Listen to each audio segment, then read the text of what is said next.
নমস্কার বন্ধুরা, আশা করি আপনারা সকলেই ভালো আছেন। আপনারা দেখছেন XAU USD গোল্ড ভার্সেস ডলারের ট্রেডিং চার্ট।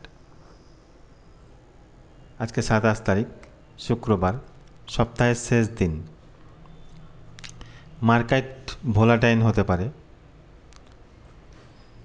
তাই আপনারা জোনে থেকে ট্রেড করবেন স্টপ লস লাগিয়ে। দেখা যাক ডেলি ক্যান্ডেলে। দেখুন গতকাল একটা রেড ক্যান্ডেল ক্রিয়েট হয়েছিল। আমি বলেছিলাম যে এই লোটাকে ব্রেক করলে, যদি ডেলি ক্যান্ডেল ব্রেক করে এই 3302-3 এইটাকে যদি ডেলি ক্যান্ডেল ব্রেক করে নিচে ক্লোজ করে, তবে রিটেস্টে আমরা সেল দেখব। স্ট্রাকচারাল বেসিসে এই আসা যাক H4-এ।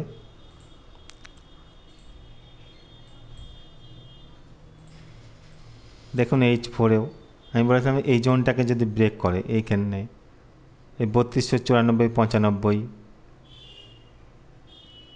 এইখানটাতে এটা যদি ব্রেক করে, তবে রিটেস্টে আমরা সেল দেখব। আর প্রপার বাই হবে 3388-97 এইখানটাতে যখন ব্রেক করবে, daily candle break H4 candle break করবে, তখনই রিটেস্টে সেল বাই দেখবেন। দেখুন এইখানে একটা স্ট্রাকচারাল বেসিস আছে, এখানটায় স্ট্রাকচারাল বেসিসে এর উপরে গেলে কিন্তু বাই হয়ে যেত, কিন্তু এইখানটায় টাচ করে দেখুন নিচে নেমেছে। এখানে এই যে 3344 এখানে দেখুন টাচ করে নিচে নেমেছে। আবার এই 3296-95 এখানে কিন্তু রিজেকশান দিচ্ছে। এখানে যদি H4 ক্যান্ডেল নিচে ক্লোজ করে, তবে রিটেস্টে সেল দেখবেন।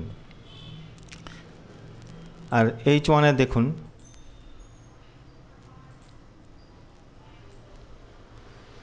H1-এ কিন্তু আমরা সেলেই আছি।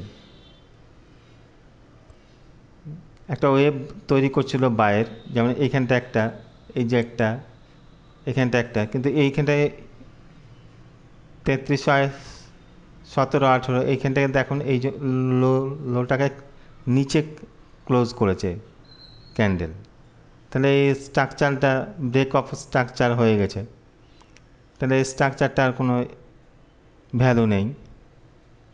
তাহলে আমরা সেলে দেখুন এখানে এই উপর দিক থেকে একটা সেলে কনভার্ট হচ্ছে। আবার M30-তে দেখুন, M30-তেও আমরা সেলে আছি। আমি আজকে জোনগুলো দিয়ে দিচ্ছি, এই জোনগুলো থেকেই ট্রেড করবেন। আর আজকে নিউজ টাইমটা নোট করে নেন। সন্ধে 6টার সময় হাইলি ইম্প্যাক্ট নিউজ আছে। নিউজ টাইমে এর থেকে বিরত থাকার চেষ্টা করবেন। আর দুটো বা একটা জেন বাদ দিয়ে তারপরের জেনে এন্ট্রি নিতে পারেন নিউজ টাইমে। আর 7:30টায় মিডিয়াম ইম্প্যাক্ট নিউজ আছে। এই জোনগুলোতে নোট করে জোনে থেকে ট্রেড করবেন, জোনে থেকে ট্রেড করবেন। দেখুন এখানে একটা জোন দিয়েছিলাম আমি, এই জোনে টাচ করে উপরে বেড়েছে, তাই জোনে থেকে ট্রেড করবেন। এই জোনগুলো নোট করে নেন, জোনগুলোতে থেকে ট্রেড করবেন।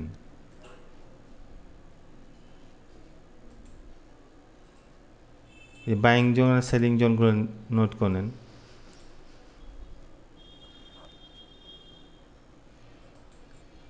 আপনি সেল করবেন বা বাই করবেন, যাই করবেন, স্টপ লস লাগিয়ে জোনে থেকে করবেন। এই রিজেকশানটা দেখবেন 1 মিনিট কিংবা 5 মিনিটের রিজেকশানটা দেখবেন। রিজেকশান দেখার পর ট্রেডে এন্ট্রি নেবেন।